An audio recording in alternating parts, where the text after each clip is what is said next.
በስመ አብ ወወልድ ወመንፈስ ቅዱስ አሐዱ አምላክ አሜን። በስመ አብ ወወልድ ወመንፈስ ቅዱስ አሐዱ አምላክ አሜን። በስመ አብ ወወልድ ወመንፈስ ቅዱስ አሐዱ አምላክ አሜን።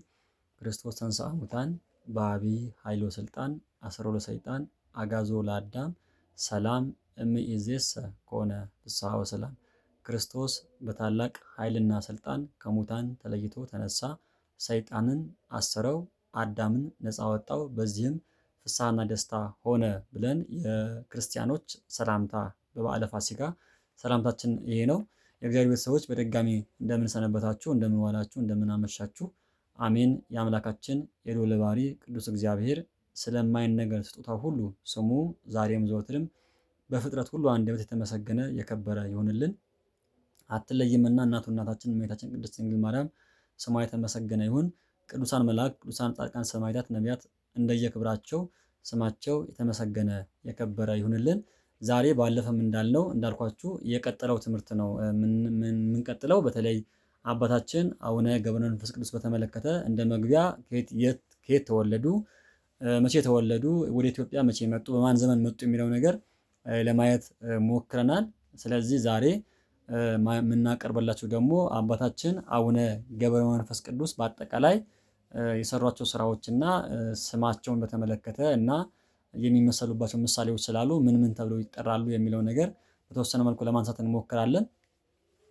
ባለፈም እንዳነሳነው አባታችን አቡነ ገብረ መንፈስ ቅዱስ በጣም በኢትዮጵያ ውስጥ ትልቅ ዝና ካላቸው፣ ትልቅ ስም ካላቸው በፈዋሽነታቸው በጸበልም ይሁን በተራዳይነታቸው በአማላጅነታቸው የኢትዮጵያን ሕዝብ በደንብ የሚራዱ የሚጠብቁ ከአምላካቸው ምሕረት፣ ቸርነት፣ ይቅርታ የሚለምኑ ታላቅ አባት ናቸው። እኛ አባት በተመለከተ ያነሳናቸው ብዙ ነገሮች አሉ። ዛሬ የምነግራችሁ ግን ምንድነው አባታችን አቡነ ገብረ መንፈስ ቅዱስ በተለያየ ስያሜ ይጠራሉ። ለምሳሌ ብንመለከት የመጀመሪያው በመላእክት ተመስለዋል ተብሎ ነው የሚነገረው። ይሄ ምን ማለት ነው? በመላእክት ተመስለዋል ሲባል ምን ማለት ነው? አባታችን አቡነ ገብረ መንፈስ ቅዱስ ልክ ሲወለዱ ባለፈም ቪዲዮ ላይ እንደነገርኳችሁ ባለፈው ትምህርታችን እንዳነሳ ነው ልክ ሲወለዱ ስብሐት ለአብ ስብሐት ለወልድ ስብሐት ለመንፈስ ቅዱስ ብለው አምላካቸውን ለማመስገን በቅተዋል። ይህም የሆነበት ምክንያት ባለፈም እንዳነሳ ነው ከጨለማ ወደ ብርሃን ስላመጣኸኝ፣ አክብረህ ስለፈጠርከኝ፣ በአርአያህና በአምሳልህ ስለፈጠርከኝ፣ ስለሰራኸኝ አመሰግንሃለሁ ብለው አምላካቸውን ስለፈጠራቸው ከጨለማ ወይም ደግሞ ከእናታቸው ማህፀን በሰላም እንዲወጡ ስላደረገ እንዲፈጥራችን ስለፈጠራቸው ብለው ምስጋና እንዳቀረቡ ገድላቸው በደንብ ይነግረናል። ስለዚህ የመጀመሪያ በመላእክት የመሰሉበት ምክንያታቸው ይሄ ነው ማለት ምክንያት በመላእክት ሲመሰሉ ይሄ ነው። ከዛ ውጭ በመላእክት ለምን ተመሰሉ ካልን አባታችን አቡነ ገብረ መንፈስ ቅዱስ ከተወለዱ ጀምረው ምግብና መጠጥ የሚባል ነገር አልጠጡም፣ አልቀመሱም። ይሄ አንደኛው መላእክት በባህሪያቸው ሲፈጠሩ ጀምሮ መላእክት አይበሉም፣ አይጠጡም፣ ምግብ የሚባል ነገር አያውቁም። ስለዚህ የነሱ ምግባቸውም መጠጣቸውም ምስጋና ነው። ስለዚህ ልክ እንደነሱ ሆነው ሲወለዱም ጀምሮ ከዛም በኋላ ባለው ህይወታቸው ውስጥ አንድ ቀን የላመ የጣመ ሳይበሉ የኖሩ ታላቅ አባት ናቸው። ስለዚህ እኛ አባት እንደው ሰው ተረት ሊመስለው ይችላል አሁን ይሄ ሲባልና በጣም የሚገርም ስራ ያላቸው ናቸውና ስለዚህ አንደኛው ይሄ ነው። ከዛ ውጪ ከምግብና ከመጠጥም ባሻገር ምን አላቸው? አንድም ቀን ልብስ የሚባል ነገር አልለበሱም። ስለዚህ የእሳቸው ልብሳቸውም ሁለመናቸው የራሳቸው ፀጉራቸው ነው ወይም ደግሞ የሰውነታቸው ፀጉር ብቻ ነው የሚታየው። ስዕላቸው ላይ የምናየው ነገር በሙሉ ስዕላቸው ላይ ያለው በሙሉ ልብስ አለመልበሳቸው ነው። ስለዚህ አንደኛው ከመላእክት የሚተካከላቸው ምንድነው? ሙሉ ነጭ የሆነ ጺማቸውን ሙሉ ሰውነታቸው ሸፍኖ እጃቸውም እግራቸውም ጺማቸውን ወርዶ እስከ እግራቸው ድረስ ጥፍር ድረስ ወርዶ የሚታየው ነው። ስለዚህ ይሄ በዚህ ምክንያት አባታችን አቡነ ገብረ መንፈስ ቅዱስ ልብስ አልለበሱም፣ ምግብ አልበሉም፣ መጠጥ አልጠጡም። በዚህ ከመላእክት ጋራ ያመሳሰላቸዋል ማለት ነው። አንደኛው የሚነሳላቸው ነገር ይሄ ነው። ስለዚህ ልክ እንደ መላእክት ቅዱስ ቅዱስ ቅዱስ ኢሳይያስ በትንቢቱ ምዕራፍ 6 ቁጥር 1 ላይ እንዳለው መላእክት ዘወትር ቅዱስ ቅዱስ ቅዱስ ብለው ያመሰግኑታል እግዚአብሔር አምላካችን እንዳለ ልክ እሳቸውም ዘወትር አምላካቸውን እያመሰገኑ ምንም ነገር ሳይቀምሱ ሳይብሉ ሳይጠጡ አምላካቸውን አመስግነው የኖሩ ታላቅ አባት እንደሆኑ በደንብ እንድናውቀው ያስፈልጋል። ከዛ ውጪ ርዕሰ ባህታውያን ይባላሉ እና ይሄ ሁለተኛው እንትናችን የሚሆነው ርዕሰ ባህታውያን ናቸው። ለምንድነው ርዕሰ ባህታውያን የተባሉት? አንደኛው በእድሜያቸው ነው። እድሜያቸው በጣም የሚገርም ነው። በግብፅ 300 በተለይ በሐዲስ ኪዳን ዘመን እንደዚህ አይነት እድሜ የኖረው ሰው ከቅዱሳን መካከል የለም እና ስለዚህ ወደ 562 ዓመተ ምህረት ኖረዋል። እኛ አባት 562 ዓመት ሲኖሩ 300 ዓመት በግብፅ ኖረዋል። 100 ዓመት በዝቋላ ኖረዋል። 262 ዓመት ደግሞ በምድረ ከብድ ኖረዋል። ስለዚህ ይሄ የትኛውም ቅዱስ እንደዚህ አይነት ምናልባት በጣም ትልቅ የሚባሉት እነ አቡነ ዜና ማርቆስ 140 ዓመት ኖረዋል። ከዛ ውጭ አባታችን አቡነ ተክለ ሃይማኖት ራሱ 99 ዓመት ነው የኖሩት። ሌሎቹ ስንመለከት እንደዚህ ናቸው። ከዛ ውጭ ግን እሳቸው ግን ይሄ ሁሉ ዘመን አምላካቸውን ሲያመሰግኑ አምላካቸው ሲባርካቸው ሲቀድሳቸው እሳቸውም ደግሞ ሲያመሰግኑት ምስጋና አኮቴት ሲያቀርቡለት የኖሩ ታላቅ አባት ናቸው። ስለዚህ በዚህ ምክንያት ርዕሰ ባህታውያን ተብለው ይጠራሉ። ከዛ ውጪ ፊትም እንዳልነው ምግብ መጠጥ የሚባል ነገር ቀምሰው አያውቁም። ስለዚህ በዚህ ምክንያት ደግሞ የባህታውያን ወይም ደግሞ የመነኮሳት አርአያ ናቸው። አርአያ ስለሆኑ አርአያነታቸው በዚህ መሰረት ስለገለጡ የመላእክት የባህታውያን የመነኮሳት የአበው መነኮሳት የበላይ ሆነው ርዕሰ ባህታውያን ርዕስ ናቸው የበላይ ናቸው ተብለው የሚታሰቡ አባት እንደሆኑ በደንብ እንድናስተውለው ያስፈልጋል። ስለዚህ እኛ አባት በጣም የሚገርም ስራ ያላቸው አባት ናቸውና ስለዚህ 562 ዓመት በኢትዮጵያ ውስጥ ማነው በ260 በኢትዮጵያ ውስጥ ሲኖሩ በዝቋላ እንዳልኳችሁ ዝቋላ ገዳም ላይ 100 ዓመት ኢትዮጵያን ካልማልክልኛል ከውሃው ከባህር አልወጣም ብለው እዛ ቦታ ላይ ምናልባት የማየት እድልም ገጥሞኛል። ስለዚህ እዛ ቦታ ላይ አይቼዋለሁ። ቦታው 100 ዓመት የጸለዩበት ቦታ ማለት ነው። ስለዚህ እኚህ አባት ለኢትዮጵያ ሕዝብ ምን ያህል ውለታ እንዳላቸው በጣም የሚገርም ነውና ስለዚህ እኚህ አባት ኢትዮጵያን ካልማርክልኝ አልወጣም ብለው እግዚአብሔር አምላካችን ደግሞ ይኸው ምሬልሃለሁ ብሎ ቃል ኪዳን ሲገባላቸው ከዛ ከባህሩ እንደወጡ ነው ታሪክ ገላቸው የሚናገረው። ከዛ ውጪ ደግሞ ምድረ ከብድን ብንመለከት እንደዛው ነው። ምድረ ከብድን ብንመለከት እንደዛው ነው። ስለዚህ መጋቢት 5 ቀን በ1391 ዓመተ ምህረት አርፈዋል። ያረፉበትን ቦታ ያው ምድረ ከብድ ብያቸዋለሁ። ምድረ ከብድ ላይ በ1391 ዓመተ ምህረት አርፈዋል። ምናልባት ጥቅምት 5 ቀን ቃል ኪዳን የተቀበሉበት ቀን ነው ታስቦ የሚውለው። ቃል ኪዳን የተቀበሉበት ቀን ታስቦ የሚውልበት ሁኔታ ነው ያለው። ስለዚህ ሶስተኛው ትልቁ ስራቸው ደግሞ ልክ የመጀመሪያው በመላእክት ተመስለዋል ብያቸዋለሁ። ሁለተኛው ርዕሰ ባህታውያን ናቸው። ሶስተኛው ደግሞ ሀብተ ፈውስ ተሰጥቷቸዋል። ሀብተ ፈውስ ማለት ነው እልፍ ዕውራንን እንዲበሩ አድርገዋል። እልፍ አንካሳ እንዲድን አድርገዋል። ልምሾችን ቀጥ እንዲሉ አድርገዋል።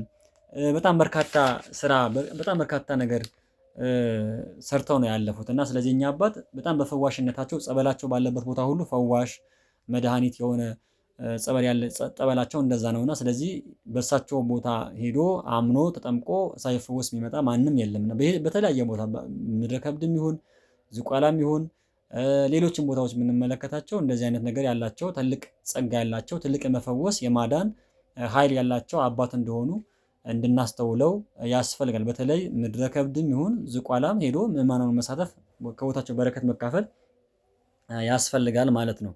ከዛ ውጪ ምናልባት ያው ምድረ ከብድ ላይ በተለይ በገድላቸው ላይ ምዕራፍ 9 ላይ ገጽ ወደ 79 አካባቢ ላይ ስናነበው የምናገኘው ታሪክ አለ። አንድ ታሪክ አለ። እሱን ነግሬያችሁ ጨርሳለሁ። ምናልባት ሶስት አባቶች ሊጠይቋቸው ይመጣሉ። ያው ሶስቱም አባቶች እናውቃቸው። በተለይ አንደኛው ወደሚታወቁ አባት ናቸው። የመጀመሪያው አባ ሳሙኤል ዘዋልድባ ናቸው። ሁለተኛው አባ አንበስ ዘዛሃሎ የሚባሉ ናቸው። ሶስተኛው አባ ብንያም ናቸው እና ዘበጊ ምድር ጎንደር ማለት። ስለዚህ እነዚህ ሶስቱ አባቶች ሊጠይቋቸው ከሰሜን ተነስተው ይመጣሉ እና ሲመጡ ያው እሳቸው የትህትና ባለቤት ስለሆኑ እኔ በጣም የተናቅኩ ደካማ እነዚህ ቅዱሳን ስለሆኑ እነሱ ፊት መቆም የሚገባኝ ሰው አይደለሁም ብለው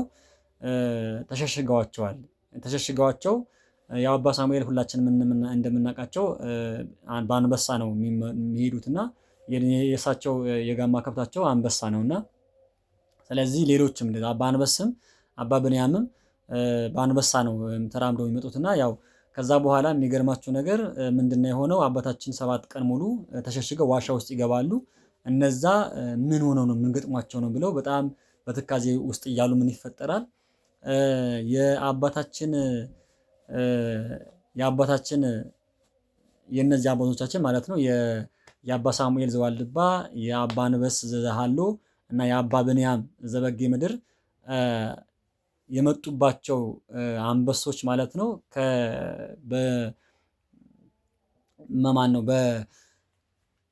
በምድረ ከብድ ውስጥ በዋሻ ውስጥ ከነበሩት አንበሶች መካከል ወጥተው ደግሞ እነሱን ይበሏቸዋል ማለት ነው። ስለዚህ የምድረ ከብድ አንበሶች የነዛን የእንግዶቹ የመጡባቸው አንበሶች ይበሏቸዋል። ከዛ በኋላ ልክ ይሄን ከሆነ በኋላ አባታችን 7 ቀን ሙሉ እዛው ሱባኤያቸውን ጨርሰው ሊገናኟቸው ይመጣሉ። ከዛ ከመጡ በኋላ ይሄን ታሪክ ይነግሯቸዋል። ከዛ ሰላምታ ተሰጣጡ፣ ሰላም አሏቸው፣ አከበሯቸው፣ የሚያስፈልጋቸው ነገር አዘጋጁላቸውና ከዛ በኋላ በመሃል ይሄ ጨዋታ ይነሳል። አባታችን እኛ እርስዎን ለመጠየቅ የመጣንባቸው የጋማ ከብቶቻችን ወይም አንበሶቻችን የእርሶ አንበሶች ከእርሶ ከዚህ ከዋሻ የወጡ አንበሶች በሏቸው ይሏቸዋል። ከዛ ልክ መስቀላቸውን አማትበው ጠሯቸው እንዳለ ይሄን ያበላሻችሁ ይሄን ያደረጋችሁ አንበሶች ኑ ብለው ጠሯቸው። ከጠሯቸው በኋላ በሚገርም ሁኔታ ትፉት አሏቸው ማለት ነው። በቃ ትፋው ቶሎ ብለህ ትፉት አላቸው። ከዛ በኋላ አስተፏቸው። ካስተፏቸው በኋላ በመስቀላቸው አማትበው እነዛ አንበሶች እንዲነሱ አድርገዋል። ስለዚህ ይሄ በጣም የሚገርመኝ ታሪክ ነውና ገድላቸው ላይ ያለ ታሪክ ነው። ስለዚህ ይሄ ቅዱሳን ምን ያህል ጸጋ እንዳላቸው ምን ያህል የእግዚአብሔር አምላካችን ምሕረት፣ ቸርነት፣ ይቅርታ ከነሱ ጋር እንደሆነ የሚያሳይ ትልቅ ስራ ነው። ስለዚህ እኛ አባት ይህን ስራ ሰርተው ይህን ነገር አሳይተው በገድላቸው ላይ ያሉ ሌሎች በጣም ለአይን በጣም የሚከብዱ ታምራት ያላቸው አባት ናቸው። ስለዚህ እኛ አባት እንደዚህ ለሶስቱ አባቶቻችን እነዚህ ያን ነገር ሰርተው እንዳለፉ ይታወቃል። ከዛ ውጭ አባታችን ያው 60 አናብስትና 60 አናብርት እና 60 ነብሮች ደግሞ 60 አንበሶች ከጎንም ከኋላም ከፊትም እየመሯቸው እየጠበቋቸው ይሄዱ እንደነበረ ገድላቸው በደንብ ይነግረናል። ስለዚህ የሚከተሏቸው አናብስቶች እነዚህ ናቸው። 60 አንበሶች፣ 60 ነብሮች ከኋላና ከፊትና ከኋላ እየመሩ ከእሳቸው ጋር ጎን የእግራቸው ትቢያ እየላሱ ምግብ አይበሉም። በነገራችን ልክ እንደሳቸው ናቸው። ልክ እንደ አባታችን አቡነ ገብረ መንፈስ ቅዱስ ነብሮቹም አንበሶቹም ምግብ አይበሉም። የእግራቸው ትቢያ ብቻ እየላሱ ይኖራሉ ማለት ነው። የእግራቸው ትቢያ ማለት የሄዱበት ቦታ ብቻ የሄዱባቸው ቦታዎች እየፈለጉ ከዛ ከሄዱበት ቦታ አፈልሰው የሚኖሩ እንስሳት ነበሩ። ስለዚህ ይሄ ለየትኛውም ቅዱስ የሌለው ነገር ነው። ይሄ ምናልባት ሌሎቹ አባቶችን አሉ በአንበሳ የሚራመዱ በተለያየ የሚሄዱ አሉ፣ ግን የእሳቸው ግን የተለየ ነው እና በጣም የሚገርም አባት የሚገርሙ ስራ ያላቸው ታላቅ አባት ናቸው። አባታችን አቡነ ገብረ መንፈስ ቅዱስ በረከታቸው ይደርብንና ስለዚህ እነዚህን አንበሶች በደንብ የእሳቸውን ትቢያ እየላሱ የኖሩ እንደሆነ በደንብ እንድናቃቸው ያስፈልጋል። ስለዚህ ይሄንን ነውና አባታችን አቡነ ገብረ መንፈስ ቅዱስ በጣም በብዙ ቦታዎች ላይ እንደው ትልቁ ደግሞ የሚገርመኝ ነገር አንድ ነገር አለ። በጣም ሳላነሳው ሳላልፍ ማለፍ ስለሌለብኝ ነው።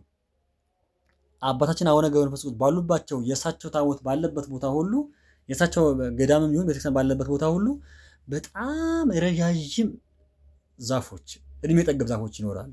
ይሄ ለምንድን ነው? ልክ እንደሳቸው በቃ የእድሜያቸው ጸጋ ወይም ደግሞ የመጡበት ዘመን የሚያስታውሰን ነገር ነውና ስለዚህ በጣም ብዙ ቦታዎች ላይ በጣም የተወሰኑ ቦታዎችን አውቃለሁና ስለዚህ እንደዚህ አይነት ቦታዎች ላይ ስታያቸው በጣም በርካታ ቦታዎች ላይ የእሳቸው ገዳም ባለበት ቦታ ላይ የእሳቸው ቤተክርስቲያን ባለበት ቦታ ላይ በጣም እድሜ ጠገብ ዛፎች 200-300 ዓመት የሚኖሩ ዛፎች ከነሽበታቸው ከነምናምናቸው በጣም እንደዚህ እንትን ብለው ይታያሉ። ይሄ የማን ጸጋ ነው? የእሳቸው ጸጋ ነው፣ የእሳቸው በረከት ነውና ስለዚህ ልክ እንደሳቸው እንደዚህ ለኢትዮጵያ ሕዝብ ጥሩ አየር፣ ጥሩ ሰላም፣ ለገዳማውያን አባቶች ደግሞ በቃ መሸሸጊያ ቦታ፣ ማረፊያ ቦታ፣ ሲደክማቸው የሚያርፉባቸው ቦታዎች፣ ፀሐይ ሲያቃጥላቸው፣ ውርጩ ሲያቃጥላቸው ሄደው የሚሸሸጉባቸው የሚጠለሉባቸው ቦታዎች የእሳቸው አብያተ ክርስቲያናት ባለበት ቦታ ላይ እናያለን። ስለዚህ ይሄ እግዚአብሔር አምላካችን ጸጋ የእግዚአብሔር አምላካችን ድንቅ ቸርነቱ የሚታይበት ስለሆነ በእሳቸው ላይ አድሮ የሚሰራው ስራ ትልቅ ነውና ስለዚህ አባታችን አቡነ ገብረ መንፈስ ቅዱስ ባሉበት ቦታ ላይ ሁሉ ብዙ ነገር ይታያልና ስለዚህ የፈውስ፣ የምህረት፣ የይቅርታ፣ የመድኃኒት አባት እንደሆኑ ሁላችንም እንድናስተውላቸው ወይም እንድናቃቸው ያስፈልጋል። አምላካችን ከአባታችን ከአቡነ ገብረ መንፈስ ቅዱስ ረድኤት በረከት እንዲያሳትፈን የእሱ መልካም ፈቃድ። ምናልባት ሌላ ጊዜ ታሪካቸውን በተለይ ገድላቸውን በተመለከተ ታምራታቸውን በተመለከተ ሌላ ጊዜ በደንብ የምመጣበት ይሆናል። ለዛሬ እዚህ ላይ ይበቃናል። ከአባታችን ከአቡነ ገብረ መንፈስ ቅዱስ ገብረ ሕይወት ረድኤት በረከት እንዲያሳትፈን የእሱ መልካም ፈቃድ ይሁንልን። አባታችን በአማላጅነታቸው በጸሎታቸው በምልጃቸው አገራችን ኢትዮጵያ ከገባችበት ፈተና ከገባችበት ጣጣ ከገባችበት ጦርነት ከገባችበት ረሃብ ከገባችበት ካለባት ፈተና ካለባት የመለያየት መንፈስ ካለባት የዘረኝነት መንፈስ ካለባት ችግር እንዲያላቅቋት የእሳቸው መልካም ፈቃድ ይሁንልን።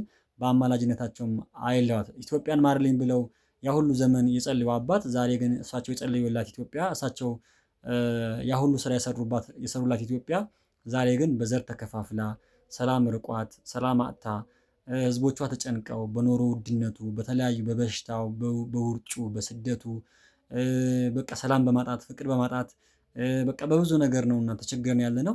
ስለዚህ አባታችን አቡነ ገብረ መንፈስ ቅዱስ ከአምላካቸው ለምነው እነዚህ ነገሮች በሙሉ እንዲያርቁልን የእሳቸው መልካም ፈቃድ ይሆንልን። ከአባታችን በድጋሚ ረድኤት በረከታቸው ያሳትፈን። ይቆየን።